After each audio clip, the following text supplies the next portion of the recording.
Welcome back to On the Roads, Points and Perks. I'm Kim, and today we're pulling back the curtain on how Doug and I leveraged credit card points and perks to cover a staggering 163 hotel nights, eliminating over $27,000 in accommodation costs. Doug has covered the how to get started in previous videos. Today is the real-life application, the how we did it, and the single biggest secret to maximizing your points, finding the best redemption value. Stay tuned as I break down the hotel chains and show you which one is the clear winner. When we started our slow travel journey in January 25, we had approximately 1.8 million points spread across our main programs, American Express and Chase. But here's the crucial part. Strategy. Our personal approach was hotel focus. For us, long-term slow travel meant maximizing where we slept. So hotels were the priority and airlines were secondary. Your strategy may differ, but you must have one. Be aware what your goal is for collecting points. These 1.8 million points weren't earned overnight.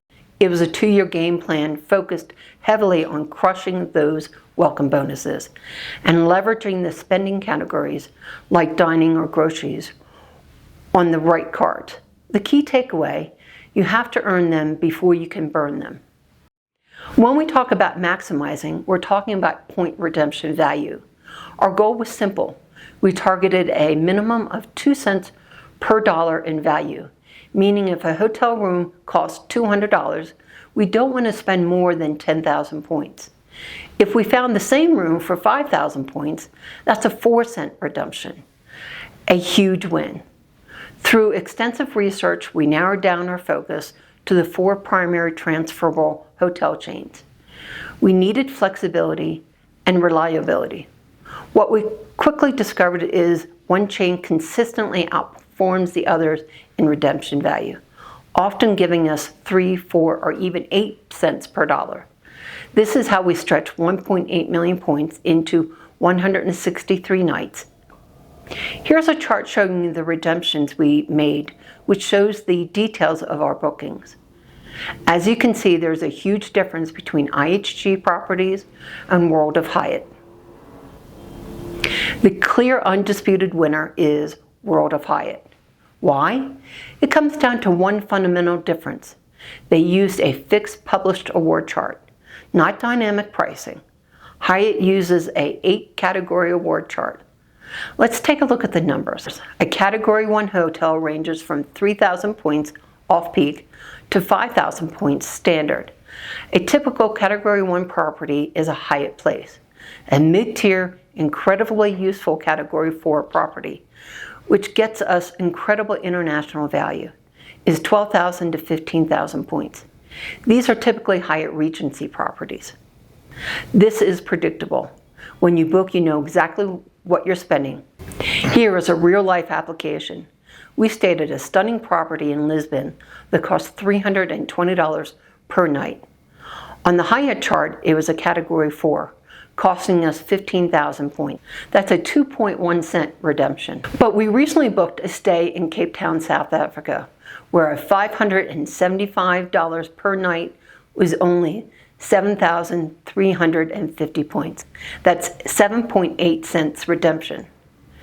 Because the chart is fixed, you can hunt for and guarantee high value, making your points go a lot further. Now let's look at the others, starting with IHG and Marriott. These chains use dynamic pricing. The number of points needed for a reward night directly varies with the cash price and demand. A room might cost 10,000 points one day and 70,000 the next. It's hard to predict and even harder to guarantee good value. Similarly, Hilton is dynamic. While you can find rooms as low as 5,000 points, top-tier properties can cost up to 250,000 points per night. The value is all over the map.